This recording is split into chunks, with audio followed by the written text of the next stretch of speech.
Jay here for Stretford Paddock. This is the paper talk. As you can see, I'm outside Old Trafford and it's gone from drizzle to rain. So yeah, hoods up on my parka and cameraman Cal has his brolly there, keeping the camera nice and dry. We're going to get straight into it. A lot of the news this morning, a lot of the paper talk focuses on last night's win over Luton Town and the reaction to that and the comments after that and what Ollie said about transfers. Not a lot of them, being honest. A little bit about Dean Henderson and about Mason Greenwood too. I'm going to get to that in a minute. In terms of transfers and what's being said in the papers this morning about Manchester United, there was reports, not in the paper, but on Sky, that Borussia Dortmund, forgive me, I'm just putting my hood back up, Borussia Dortmund have been bemused by Manchester United's approach for Jadon Sancho. Little bit unhappy about the way Manchester United have gone about it. Obviously, we know what's going on with that. I don't want to repeat myself, but this is where we are, so I'm going to keep saying the same thing until something changes. Dortmund named their price. They set a deadline, I think it was the 10th of August. United didn't meet that deadline, obviously, because Jadon Sancho isn't here. They wanted £108 million, around 120 million euros. United wanted to pay it in instalments. Dortmund were having none of it. And now Sky is saying that Dortmund have just been a little bit bemused by the way Manchester United have gone about it. You know, they named their price, they set a deadline, it's been ignored.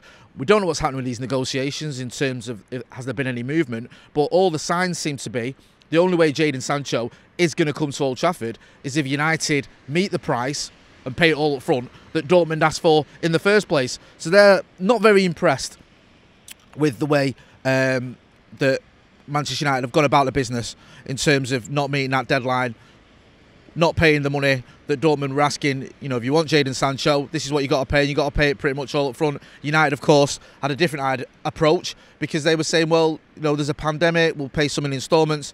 Dortmund didn't care about that. They wanted the money. It's not happened. Still rumbling on.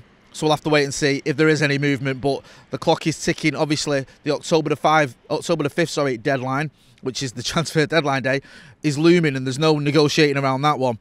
So we'll see if there is any developments. And as you'd expect, we will give you any as and when they happen. But each day that passes, it becomes less and less likely that Jadon Sancho is going to end up at Manchester United. We spoke to Christian Falk last week on the Tier 1 Transfer podcast, and he said the chances are getting smaller. And every time we speak to one of the reporters or the journalists over in Germany, they just say the same thing. They say it's looking less and less likely. Some of them say they don't even think it'll happen this summer. And you know, it has been a saga that's just dragged on and on and on. In terms of last night, Ole Gunnar Solskjaer was giving some reactions and his comments on the game. United, as I said earlier, winning at Kenilworth Road, beating Luton Town 3-0. I won't go into the games. You've had all the reaction. You had the review from me and Baggers. You had the fan cams from Howson, McCullough, and from Joe, and McCullough's review as well. And also, I think we'll have a bit of an a bit of analysis there on how that win occurred, what happened, and the reasons behind it. Ole Gunnar Solskjaer said that Mason Greenwood needs to learn how to head a ball to be a number 9. He's been speaking about Mason Greenwood, who of course got on the score sheet last night, and Ollie's been talking about that. That's one thing that they can work on with him, is his heading. I think he had a header, was it against Palace on the opening game, well, our opening game, that, you know, wasn't the best, but yeah, that's something they're working on, because if he is going to be a number 9, and Mason Greenwood is more of a striker than a winger, I know he plays out on the wing at the moment for Manchester United, then that's something that they're going to look at and work on with him. And let's not forget, he's only 18. He's still got a lot to learn. It's almost easy to forget how young he is, because he's so talented and he's done so well in such a quick amount of time, but he's still learning his craft. And Ole is one of the best people to teach him that, one of the best strikers we've had here at Old Trafford. So hopefully he'll be able to teach him a thing or two about heading and other areas of his game that can improve. There's not a lot of improvement he's got to make, because he's an amazing player, but at that age, you're always going to get better. Dean Henderson obviously played last night, kept a clean sheet. He's been talking about how thrilled he is with unbelievable debut. Said it was unbelievable. He said, I dreamt about this my whole life. He tweeted that. Unbelievable feeling to make my debut for the club I love. Clean sheet and a win to top it off. So he's happy. Manchester United fans will be happy with that as well. Good to see him get a debut. Good to see him get a clean sheet.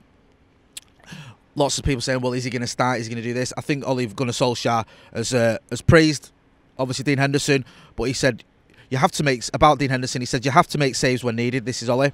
David De Gea has done that for years, and Dean did that today. So Ole's praising Dean Henderson, but reminding everyone that, you know, David De Gea is not done yet. He's not going anywhere yet, and obviously he's done it a lot longer than just one game here Well, one game for Manchester United, but great to see a good debut and a clean sheet for Dean Henderson.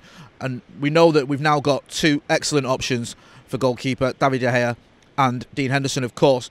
Speaking after the game about transfers, here's what Ollie had to say. It wasn't a lot, to be honest with you. He said, we're working with the ones we have right now, I mean, in terms of the players. Let's see what happens. We'll give you updates if there is something. I mean, that's pretty nondescript in it. There's not much going on there. You know, we'll see what happens. We'll give you updates if anything happens. I mean, most United fans will be absolutely fuming if there's no more signings. We know we brought in Donny van der Beek, but we know we need more. And I think, you know, you don't want to look too much into the opening game defeat against Crystal Palace, but it did give you a bit of a reminder that Manchester United do need to bring in some more players. Talking of bringing in some more players, there's reports that United are considering a last-minute raid for a Victor Lindelof replacement. Now, people are saying that, you know, we're going to bring in another centre-back, that Victor Lindelof isn't up to the job. We saw Eric Bailly playing last night. I mean, you can make your own mind up about that, whether you think Eric Bailly could start, whether you think Victor Lindelof's still got a job to do here, whether you think someone like Axel Tuanzebe can come in. But according to French newspaper L'Equipe, United are still in for Benoit Badiashile. He's obviously at Monaco. He's a 19-year-old. Now, apparently, there was reports that we went in for an offer of 25 million euros earlier on in the summer, which was rejected. But there's now reports that we're going to make another offer and try and bring him here again before the window closes. Reports over in France that this could happen. There's still a lot of doubt as to how keen he is on the move. There's still some reports that Monaco wanted an offer similar to the one they got for Anthony Martial. I don't mean 50 million, but something big that makes them say, okay, it's that big an offer, we can't say no. He's obviously highly rated. They like him. There's doubts over how keen he is to leave Monaco, what sort of figure it'd take, but reports coming out in France that United are ready to go back in for him again and bring him in to more than likely partner Harry Maguire, because I don't think Harry Maguire is going anywhere. So you think that if we do bring in a centre-back, it's more than likely going to be to play alongside him. Now, talking of centre-backs, one that could be going the other way, or not to Monaco, but away from Old Trafford, is Chris Smalling. There's been a lot of back and forth with Manchester United and Roma over Chris Smalling. Now, we know that obviously he went on loan there. He had a fantastic season there last season. The Roma fans were raving about it, and the press was raving about him. I think he had a pretty great time of it. Everyone expected him to go there on a permanent move, but there was a bit of disagreement between Manchester United and Roma over the fee. United reportedly wanting around 20 million, Roma not willing to pay that. Now, Fabrizio Romano tweeted that Roma are preparing a new bid to be submitted on the next few days to sign Chris Smalling. Talks still on with Manchester United.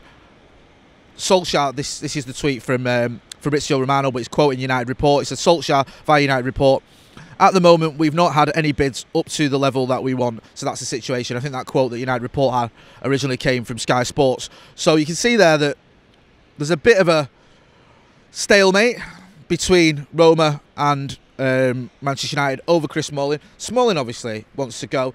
We don't really need him, I don't think. I mean, some may argue, I've seen this on social media, some people saying, well, would he be a better option than Victor Lindelof? I don't think Chris Smalling comes into this Manchester United side ahead of Victor Lindelof or even ahead of Eric Bailly or Axel Tuanzebe. I think he'd be way down the pecking order. So I'd be very surprised if you saw Chris Smalling stay and get a game. And I think it makes sense for everyone concerned if he moves on. Because, listen, he's had a great career. Well, a good career here.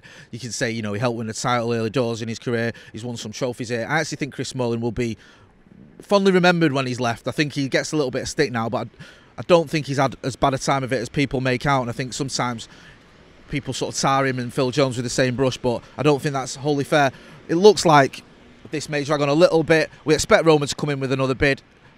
Hopefully, I'll say hopefully, because it'd be good to see Chris Smalling move on. Hopefully he'll move on to Roma. United can get some money in and maybe use some of that money, we don't know what's going on in terms of funds that are available, whatever, to bring in someone like Benoit Badiashile, who I mentioned earlier, because we know that he's a target and he's someone that we've been in for. There's also another person we've been in for, as I'm sure you're aware. We've been talking about it for the last 2 weeks, Alex Telles. Now, there's reports coming out that we're actually looking at alternatives to Alex Telles. I'll get into the Alex Telles story in a minute and where we're up to with that one, but now there's reports that United line up £23 million rated Ajax defender forgive my pronunciation, you know it's terrible, Nicolas Tagliafico as an alternative to Porto's Alex Telles. So there's some reports coming out here that we could be looking at this Argentinian fullback from Ajax. We know that obviously we got Donny van der Beek from Ajax. That transfer went through pretty smoothly. Edwin van der Sar getting involved, Ole Gunnar Solskjaer getting involved and getting the deal done before anyone even knew we were in for him. So apparently we're looking at an alternative to Alex Telles. That's some of the reports coming out, and that the Argentinian lad could be one of those. I don't know if Ajax is going to sell us 2 players. I don't know how concrete that story is. I'd file it under doubtful. I mean, it does worry me slightly that we've gone from going for Sergio Reguilon to not getting him, to going for Alex Telles to possibly not getting him, and then going in for, let me get this right, I need to read this because I might just get this wrong, Nicolas Tagliafico. It seems as though, you know, the stories that, oh, we're going for him, we're not going to get him, okay, we'll go for him, we're not going to get him, okay, we'll go for him, we're not going to get him. And, you know, you're sort of going for less and less players, or you know, the quality may suffer because you're arguing, well, is the current target as good as the previous ones? I'm not so sure. So we'll have to see what happens with that. In terms of Alex Telles, there's reports coming out that United are in advanced negotiations to sign a 27-year-old. So he has a release clause of 36 million. United aren't going to pay that. Apparently we're confident that we can get a deal done for around 22 million. That's reports out of Portugal that it could be a 22 million pound deal for Alex Telles, but we'll have to wait and see because, as I said earlier, we're looking at alternatives according to some reports. Jadon Sancho, I mentioned him, nothing doing there. Dortmund are bemused, no fresh offers, negotiations rumble on. We could be in for Ben White, Benedictile again. Other than that, it's sort of non-business as usual here at Old Trafford. The rain's still coming down a little bit. It's not too bad, but yeah, keep it tuned to Stretford Paddock because we have got lots of good stuff coming up. We've got a great interview coming up, looking ahead towards the Brighton game. Just trust me on that one. You'll like who we're speaking to. We'll also have the Devils podcast when the Brighton game comes up as well. Later on this week, we'll have the watch along. We'll have all the reaction from that. We'll have Tier 1 podcast. We'll have all the stuff that you guys know and love. Don't forget as well to get involved in the comments. Let us know if you hear anything. Let us know what you want us to talk about, any stories that you see developing, any updates you want to know. And don't forget to hit like, share and subscribe. I've been Jay. This has been the Stretford Paddock Paper Talk. Thanks for watching.